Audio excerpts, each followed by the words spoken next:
कब तक दीवार से सर टकराते रहे? आप खून से लथपथ हो जाएंगे पर दीवार आपके लिए रास्ता नहीं छोड़ेगी। कब तक भाग्य को कोसते रहेंगे और किसी आम के पेड़ के नीचे बैठकर संतरे के गिरने का इंतजार करते रहेंगे? आप चाहे खत्म हो जाएं, लेकिन आम के पेड़ से कभी संतरा नहीं टपकेगा। YouTube पर इतने वीडियोस देखने के बाद भी साला जिंदगी वही की वही ही है कि सब कुछ करने के बाद भी कुछ लोग लाइफ में सफल क्यों नहीं हो पा रहे। एक कहानी सुनाता हूं आज आपको। बहुत दिनों से आपको कोई कहानी नहीं सुनाई।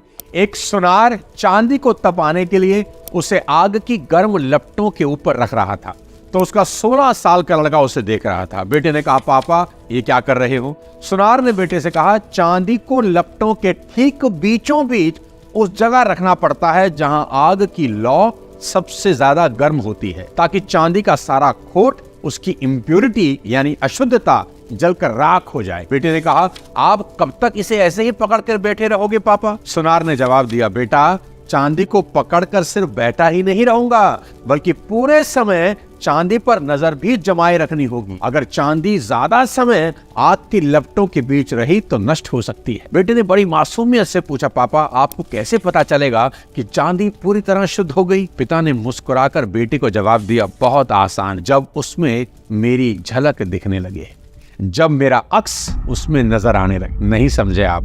मैं समझाता हूं। दोस्तों, अगर आप जीवन की गर्माहट को महसूस कर रहे हैं, सब कुछ करने के बाद भी कुछ नहीं हो रहा, तो बस इतना याद रखें कि मालिक की आप पर सीधी नजर है, और वो तब तक आपके ऊपर नजर रखेगा जब तक वह खुद आप में अपना अक्स नहीं देख लेता। भगवान इंसान के रूप में इसीलिए आए ताकि इंसान से फिर भगवान हो सके। जिंदगी की कोई भट्टी आपको कभी नहीं जलाती, ये तो आपको तपाकर चमकती हुई चांदी में ट्रांसफॉर्म कर रही। तो अगर अगले कुछ सालों में खुद को पूरी तरह से कामयाब देखना चाहती हो तो खुद को तराशने के लिए तैयार हो जाओ। नोट कर लो आज मेरी बात, अगर तुम तराशे जाने को तैयार हो तभी पूजनीय बन सकते हो, नहीं तो कभी नहीं। पत्थर की ठुकाई पिटाई के बिना कोई मूर्त कभी नहीं बनती। तबले को भी सुर में लाने के लिए तबला वादक ऊपर और नीचे से उसे ठोकता है। सितार हो या गिटार बाजार से कभी सुर में नहीं आते, बेसुरे ही आते हैं। बजाने वाले उनका कान मरोड़ कर उन्हें सुर में लाते हैं। यानी सफल होने के लिए